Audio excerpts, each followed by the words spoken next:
Hello दोस्तों, veterans नमस्कार।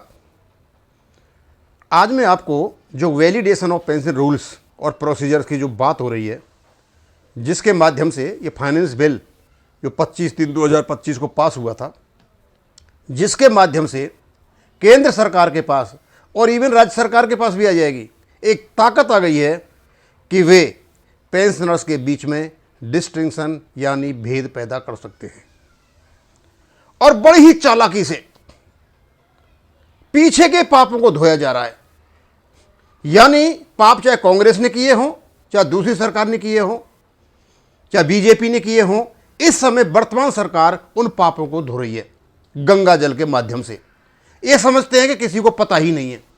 अब मैं आपको बताऊंगा इन सब की कहानी कि इनको ये क्यों जरूरत पड़ी, और मुझे ऐसा लगता है ये भारत सरकार की जरूरत नहीं है, ये हमारे देश के नौकरशाहों की जरूरत है।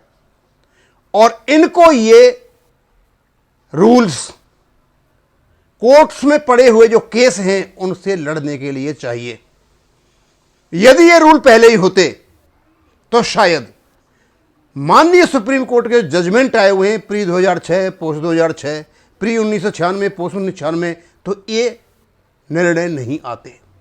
अब आपको एक बात बताना चाहता हूं, 25/3/2025 को ये वैलिडेशन ऑफ पेंशन रूल्स को लेकर आते हैं, लेकिन लागू करते हैं 1972 से। इसका मतलब यह है 1972 से लेकर आज तक जो भी इनने कुकर्म किए हैं उसमें गंगाजल डालने का काम ये validation of rules and principles करेंगे। अब मैं बताता हूं कैसे। 1973 में जो जेसीओआर की पेंशन थी 70% थी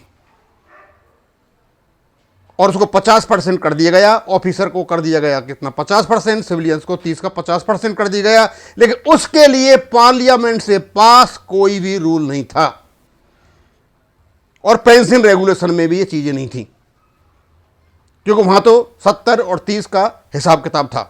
इनने कर दिए। जब पार्लियामेंट से मान्यता नहीं थी तो इनने कैसे कर दिया। उसके बाद फिर और भी आएगा, बैंकिंग पेंशन अपडेशन पर भी आना है ये, क्योंकि बैंकिंग पेंशन अपडेशन के जो रूल बने हुए हैं रेगुलेशन 995 वो भी सीसीएस रूल्स 1972 पर आधारित हैं। उसके बाद फिर इसका बड़े ही तरीका से इन्होंने जवाब दिया। किसने? सेक्रेटरी पेंशन ने। कहते हैं since the 5th and 6th CPC has maintained disparity between pensioners who retired before and after 1 January 1996 and before after 1 जनवरी 2006। ये कांग्रेस सरकार के टाइम पे हुआ केस है।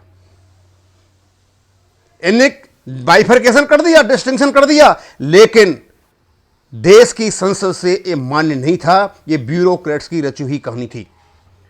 Those recommendation, however, government was not having any authority in this pension rules। यानी ये इनकी जो डिस्पैरिटी की इन्होंने 1996 में और 2006 में, इसके कोई भी अथॉरिटी भारत सरकार के पास नहीं थी। यानी ये भी मानते हैं कि हमने प्री 2006 और पोस्ट 2006 किया या प्री 1996 या पोस्ट 1996 में किया, वो हमने बिना अथॉरिटी के किया, हमने दादागिरी से किया, माइट इज राइट से किया, माई वे हाईवे से किया। अब उस माई वेयर हाईवे को ठीक करने के लिए, लेजिटिमेट करने के लिए ये वैलिडेशन लेकर के आए हैं। और मुझे ऐसा लगता है कि अभी कोर्ट्स में इनसे संबंधित बहुत सारे केस पड़े हुए हैं। इनके पास जवाब नहीं है कि भाई तुमने डिस्पैरिटी की क्यों। अब इसको क्योंकि 1972 से लागू कर दिया गया है, रेट्रोस्पेक्टिवली लागू कर दिया गया है, प्रोस्पेक्टिवली नहीं है, तो अब इसी का हवाला देकर के एक पार्लियामेंट रूल पास कर दिया है। इसलिए अब इनको प्री और पोस्ट ही रहने दिया जाएगा, इनमें जो डिस्पैरिटी है वो रहेगी। तो भाई कमाल की बात हो गई। इसका मतलब ये हो गया कि जो पेंशन अपडेशन होने जा रहा है बैंकों में, आप वो भी नहीं करोगे,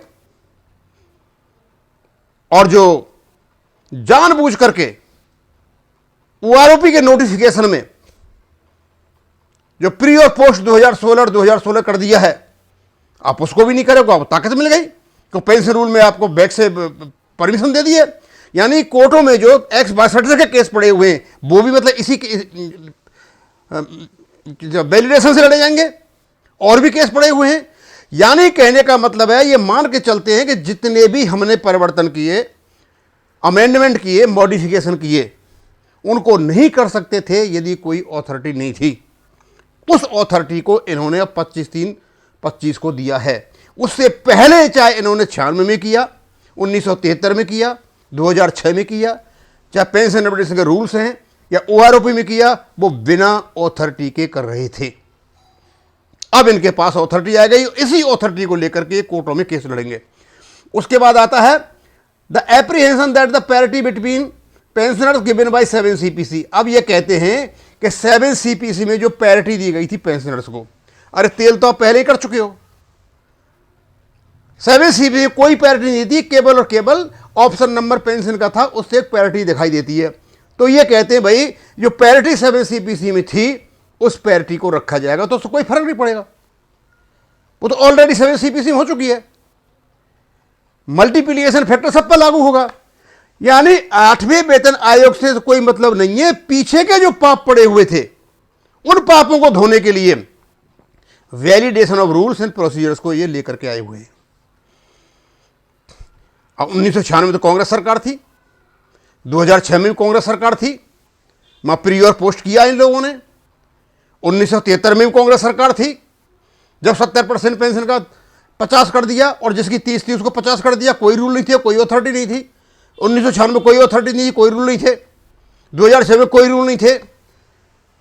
और पेंशन अपडेशन जो इसका है बैंकों का, वो भी 1972 पर ही आधारित है। तो यहां भी ये रूल बना सकते हैं अथॉरिटी। अब इनको पावर आ गई, इनको अथॉरिटी आ गई, ये कर सकते हैं। फाइनेंस मिनिस्ट्री कर सकती है। यानी इसका मतलब यह है, कोर्टों में जो केस पड़े हैं, जहां ये जवाब नहीं दे पा रहे थे, जहां ये फंस रहे थे, इस वैलिडेशन का सहारा लेकर के अब ये अपनी जान बचाएंगे। केवल ये कह देना कि हम पैरिटी को बनाए रखेंगे, इससे कोई फर्क नहीं पड़ता है, क्योंकि पैरिटी से फर्क ही नहीं पड़ रहा। गलत काम तो पहले करके बैठे हुए हैं ना, जिसकी अथॉरिटी नहीं थी और जिसको आप कर रहे थे। यानी इन्होंने मान लिया 1973 में, 1996 में, 2006 में विदाउट अथॉरिटी के हमने ऐसे काम किए थे जो हम ऑथराइज नहीं थे। अब 2025 में आकर के 1972 से उन सारे कामों को हम रेगुलराइज करते हैं, वैलिडेट करते हैं, अप्रूव करते हैं। अब मुझे ऐसा लगता है कि सबसे ज़्यादा असर इसका आर्मी वालों पर पड़ेगा। अब कोर्ट में कौन जाए, क्योंकि हमारे कुछ संगठन है दलाल संगठन, कोर्ट नहीं जाएंगे, कोर्ट के लिए हल्ला मचाएंगे और पैसा इकट्ठा करेंगे और घर में भाग लेंगे। ये काम वॉइस ऑफ एक्सर्विसमैन कर रहा है। अब ये 27/4 को मीटिंग रखी है, यानी कोई मीटिंग 20 तारीख को दिल्ली में हुई थी। अर्जुन सिंह राठौड़ साहब से मेरी बात हुई थी, वो स्पष्ट कह दिया था भैया तुम्हारे साथ नहीं चलना है हमें, तुम बदनाम लोग हो। और यही लोग अभी साहबका के साथ आकर के पता नहीं कौन से झंडे गाड़ेंगे, सारा बदनाम करा लिया। तो मैं तो यही कहूँगा कि आपका जो भी नुकसान हुआ है हो चुका, वो सब वैलिडेट हो जाएगा, पर इन लोगों से जरूर बचना। हाँ, गोपाल मिश्रा जी सिविलियंस की ओर से यदि केस डालते हैं, क्योंकि अथॉरिटी नहीं थी, इसको प्रोस्पेक्टिवली लागू किया जाए। यदि कोर्ट में केस डालते हो तो ये वैलिडेशन ऑफ रूल्स जो आए हुए हैं 25/2025 को फाइनेंस बिल में, इनको प्रोस्पेक्टिवली लागू किया जाए, जिससे कि पूरे के पूरे जितने केस हैं वो बच सकें। अदरवाइज इन्होंने सबको लपेटा में ले लिया है। जितने भी कोर्ट में केस चले हुए हैं उसमें ये सब में जीत जाएंगे, क्योंकि पीछे से इनको अधिकार मिल गया है पेंशन रेगुलेशंस को बनाने का, अंतर करने का, सारा कुछ अधिकार इनको मिल गया है।